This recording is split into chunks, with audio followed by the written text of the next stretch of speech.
Hi everyone, it's your boy Zach, and what in the name of J.R.R. Tolkien did I just see? Oh my gosh. So, I just finished watching Star Trek Discovery Season 2, Episode 12. Jehoshaphat, there are only 3 episodes left. I just want to get this over with. So, this is the one where they went through Mordor to the swamp of eternal goodness. I don't. They went to a time crystal mine planet. That's a monastery. Oh, and Klingons have ready access to time crystals, but they just don't want to use them. Probably would have been pretty convenient to use them during the Klingon War that was literally like a year ago, but whatever. So, this one is so stupid. So I'm trying. I just watched it. My brain kept rejecting it. So if you've ever seen any sci-fi, anything ever, where the computer turns bad, it's that. I got to do 3 more episodes of this. Like this feels like a late, like a season 6 or season 7 next gen plot.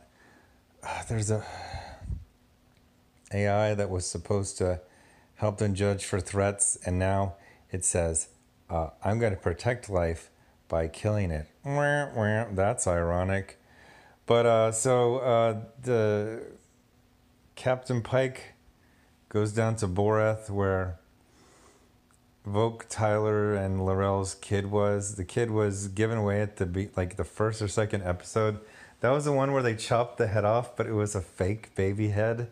And then the real baby went to Boreth, and now the baby, it's 10 episodes later, and the baby's an adult, pretty old too, because time works all crazy on a planet filled with time crystals. What are time crystals? They're magic. Like, the thing I kept kind of like fighting with the whole time, I go, okay, so Star Trek it gets pretty silly, They have like the Q continuum. They have whatever the hell Guinan was supposed to be. They have the guy who dressed like Napoleon or whatever from the original series. Like, they got some magical, fantastical beings, but they always kind of underpin it with, well, this person's just so, or this being is so advanced, or it's made up of so much energy or psychic or something. They'll like give like one sentence to kind of make it sci-fi and not just magic. No, we're just collecting infinity stones for the Infinity Gauntlet in a Marvel movie, and there's time crystals. Oh, you lost one time crystal? Go to the planet.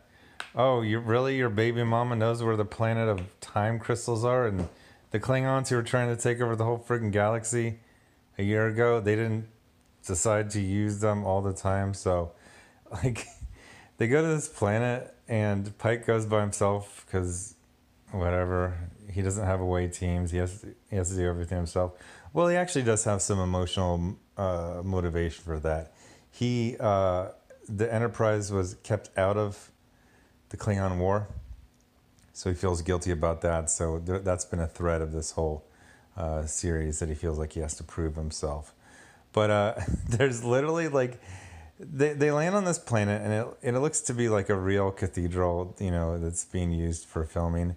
And then they go into this, like, they go to freaking Mount Doom. Like, they go underground, and there's like lava, or they're on Mustafar or something like that. It's silly. And then they go to this little like panel, and then they take a magic key and they push it in, and it tells you your future. Like, I was just thinking, I was like, you know what? I don't have a problem with parts of the universe where time flows in a different way. And I don't even have a problem with a crystal that will help you see your future or a likely future. But I do have a problem with just putting a key and turning something and saying these magical incantations and just touching the crystal, and then you see your own future. Like, if they had some sort of, I don't know, some kind of apparatus that you put the time crystal in, and then you put some of your I was even thinking about this. You want to see the future, right? So here's the deal. You take the time crystal, you take a little shard, you smash it up into like the smallest little dust, and then you inject it into the vitreous humor inside your eye.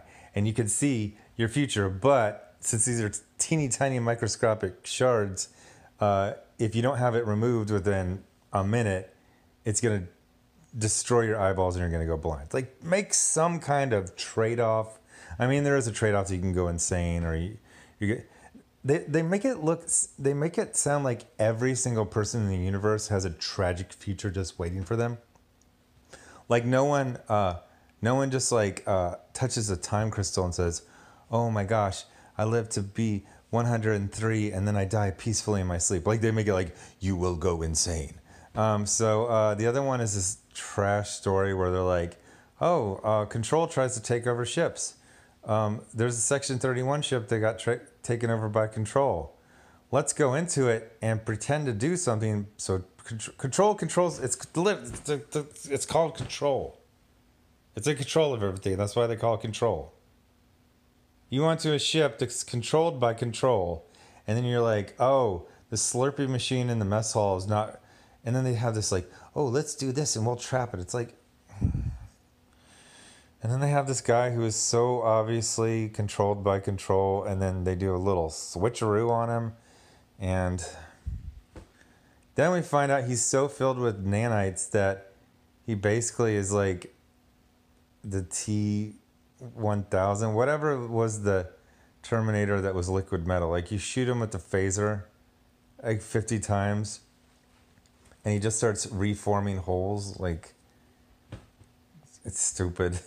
Like, I know it's been renewed for season 3, and I absolutely do not believe that Section 31 series will ever happen in a million years, but I am fine with it having a section or a season 3 because I think all the craziness and stupidity from this year came from all the behind the scenes shenanigans of, I think they've changed their showrunners like 3 times in one season.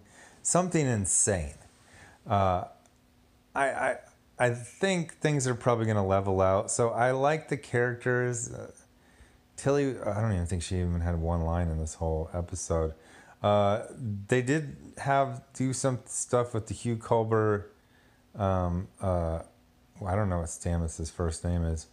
Relationship, although they kind of rolled back on earlier stuff. The earlier thing, Hugh Culber came back in like a new body made by the Mycelium Network spores. And then Stamets is like, oh, hey, cool. So we're dating again. He's like, I just died and came back to life. I want to just kind of give me some time. I thought he was going to quit, but he's back, like fully reinstated as the ship's doctor. And then Jet Reno just basically says, hey, I don't know you, but we're both gay, and I need you to get back together with your boyfriend because it'll help me fix a thing. I was like, okay. And then he's just like, okay, I'll do it. Wonder Twin powers activate.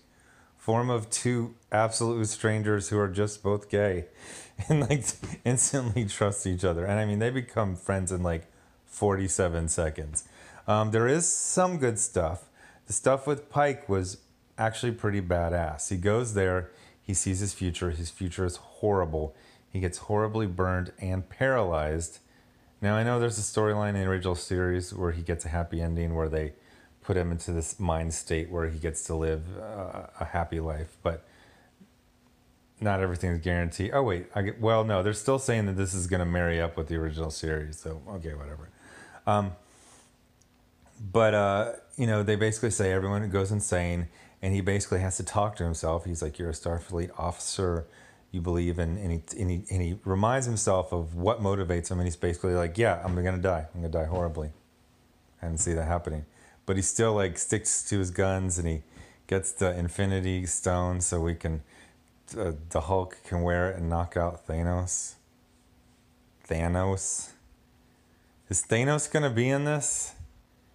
I bet if Disney owned Paramount, CBS, Viacom, he would make an appearance. But anyway, thanks for watching, and I'll have well, this was gonna be tomorrow, but you know what I mean. It's early in the morning, so actual tomorrow, like Sunday, I'll have another video on something. Maybe Iron Man 3.